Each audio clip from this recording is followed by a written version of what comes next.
Hey folks, how's it going? How's isolation keeping you? Indoors, I hope? Behaving yourself? Well, some of the guys have already fired through little home videos to myself, which should be up on the YouTube channel by now already, of some of the stuff they've been getting up to whilst obviously we can't all get together and club and game. That being said, there's been a lot of online stuff starting to dabble, and I think as time goes on they'll probably do a little bit more of that as well. However, idle hands I cannot have, and despite the fact that I'm still working through the course of all this, being a key worker, I needed something to get my teeth into, and whilst I have a lot of painting projects to work on, and indeed so that this video could even happen, there had to be a full day dedicated to reworking this room as well, and it's almost there. I don't show you it all yet. What I'm showing you is bad enough because there's still some chaos kind of behind me and a few health and safety issues, but they're my health and safety issues. Anyway, brain got going, what to do with my time, and I have decided that I'm going to build a new table. Now, it's been a while from I've actually built a table. I used to quite enjoy it. I've done 3 or 4. I've sold a few of them as well. People kind of like, ooh, really like your table. How much?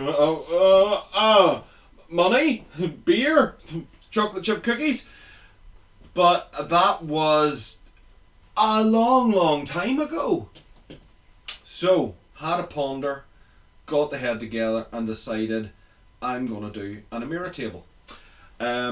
Because it's mostly going to be Amera stuff that is going to populate it. It's going to be probably 90% Amera and the rest of it hopefully mostly scratch built kind of gear. The kicking off point was the fact that my dear friend Mike had bequeathed me some of this stuff quite some time ago, and I never really got round to doing anything with it. And indeed, we, as you probably know if you've been with us for a while, have quite a bit of Amera terrain at the club already, but most of that's kind of been repurposed for particular styles of game and types of thing. We've done a little bit of surgery to it, so I'm kind of largely wanting a fresh slate, and I'm wanting to take a different approach as well. So these buildings here were kind of the kick-off point. These are the ruins. Now Mike has done a little bit of scratch building to all of these using ceiling tiles and things to add partial walls, tiled floors, fascia of the building with the collapsed building in behind it. And this one here has kind of got quite a grand sort of entrance way going on with it. They're all essentially the exact same mould. They're all the ruined building mould, but with different tweaks it can actually be made to present itself very differently. And then this yoke here is, and I think these ones are actually from their fantasy kind of range. This one is from their 28mm sort of Sci-fi line, and it's just kind of office block building 1 or something like that. They've all got weird little codes, but they're kits. So these are vac form parts, sides, the roof, the floor and the base. This still needs trimmed, but again, hadn't really trimmed it because I was thinking about maybe using that for some debris on the ground as well. And then I had a surplus hill kicking about from one of our naval games, because these are great for islands or for little hills, because again something can go up here, ruins or whatever. So I had that still to play with. And then I went hunting some more and I found some roads. Now these are the nice roads, and unfortunately these bits are like the crossroads and the nice T-junctions and bends. They do a rather nice cratered road section, and for what I've kind of got in mind, I think I'm probably going to have to get some of the cratered road sections rather than using the good roads, which are nice for a lot of games.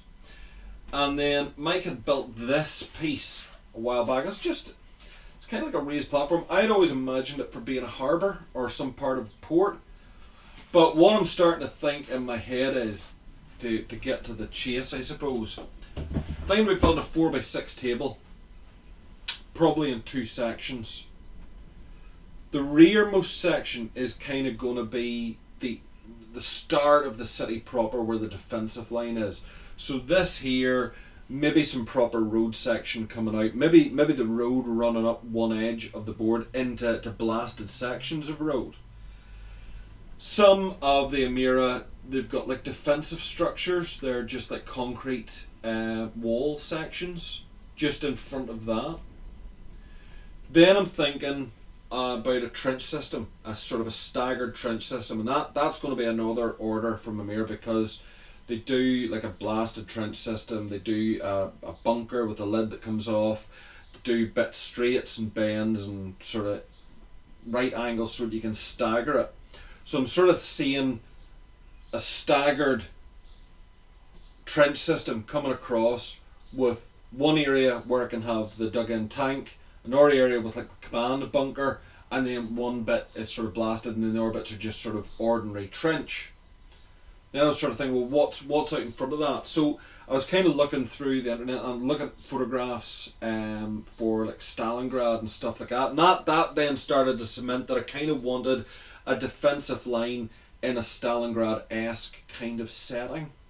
Hence these come into play. So the remaining part of the table will have these sort of four buildings, or this one here might actually go up. I might do some surgery to this and cut it short to kind of fit it in there like a command centre that's overlooking the main part of the battlefield. So these ruins, and they do other little smaller sections of ruin and things.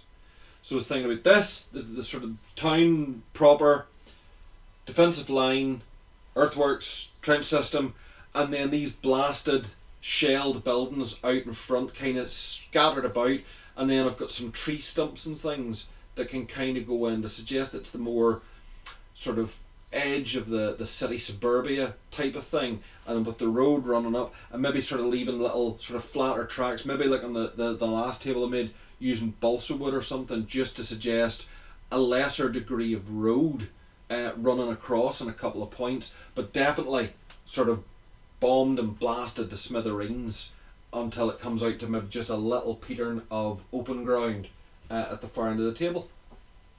Maybe a bit hard to kind of picture that. I'm painting with an awful lot of words, but painting like a madman that's using his feet. And I've actually seen a guy do that. He was very good, better than me. Anyway, I digress. That's kind of what I'm thinking about. So there's going to have to be a little bit of an order go in to Amera to get some more bits and pieces, because I don't have any trench system at the minute. Don't have any blasted road sections.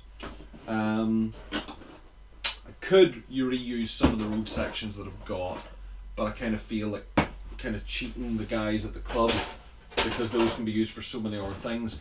And we like anything that we do or buy or build to have multiple purposes. Now, one of the things I like about this stuff that they do is that it is fairly generic. If you don't go too mad on details, it lends itself to World War II. It lends itself to the likes of 40k. It lends itself to any other sort of sci-fi genre ruinscape that you want to play with. I mean, even thinking about Buck Rogers and the ruins of old New York outside the Earth City, stuff like that there.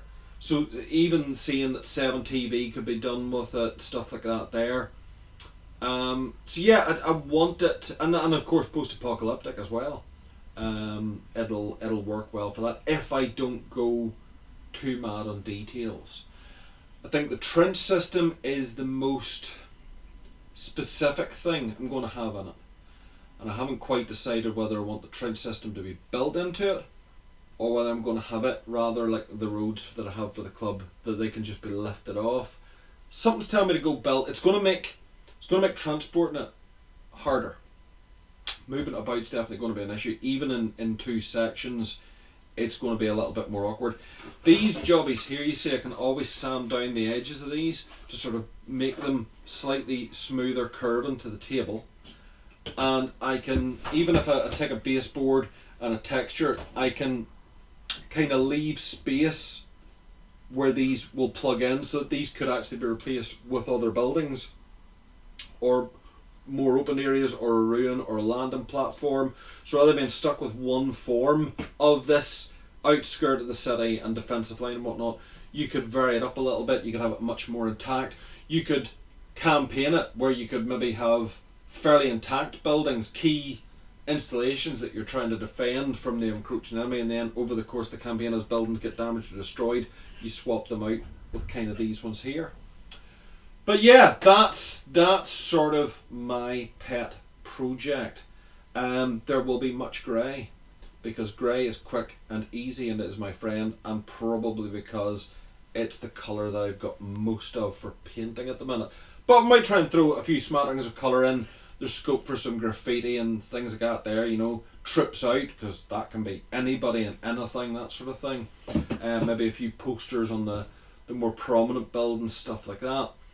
And I think that overall I can do it fairly simply, and it'll be a quick job, but each element of it could be revisited and given a little bit more TLC and given a bit more bling, so that then post this current event, the table has a bit of sort of sparkle to it, that you're not going to be embarrassed rolling it out in front of other people. But yeah, as I sort of have been pondering it as well, I've also remembered that pretty much all the tables I've built to date started with a very, very loose idea, and they kind of evolved as I went, because it just was like glue and stuff, hot glue and sticky things and just drilling stuff. And by the time you get to the end, you can kind of see the original picture, but you sort of think, well, where did I take that turn? And it's just something that happens. But it'll be lovely, particularly because Mike gave me these, to see them finally employed in a meaningful way. And they're great. They're great terrain features. All the terrain features that Amera do are nice. And as I say, it appeals to use them at the minute because, well, not only because they are nice, but they're easy to work with. Even if you order an intact building and you decide halfway through, oh, I really need a ruin. Well, one intact building kit can suddenly become 2 ruin kits for you, or 3 if you're clever with what you do. But you need to be careful using hobby knives and things like that there at the minute, particularly that you don't do yourself a mischief. So there we go. This is day 1 of kind of refined the thinking. So I thought I would fire at you because I kind of felt bad that so far I hadn't bothered contributing anything really as to what I'm up to. I've been working, I've been cleaning, I've been getting in here ready for me to be able to use properly. Now I can. Ideas starting to cement. There will be some painting done as well. There'll be some gaming done too. But I think this will probably be the meat and potatoes of what I get up to over this period of upset. So I will hopefully be able to sort of come back to you at various points with little updates as I get elements of it painted or the board started, and you can presumably comment with things like, you numpty, that's not how you do that, because I just play these things by ear. But anyway, that's me. No point labouring on because I'm just going to repeat essentially what I've said. I've got nothing else to say on it. Have a great day, evening, night, whatever you're doing, and thanks very much for watching. Catch up with you again soon. Bye bye.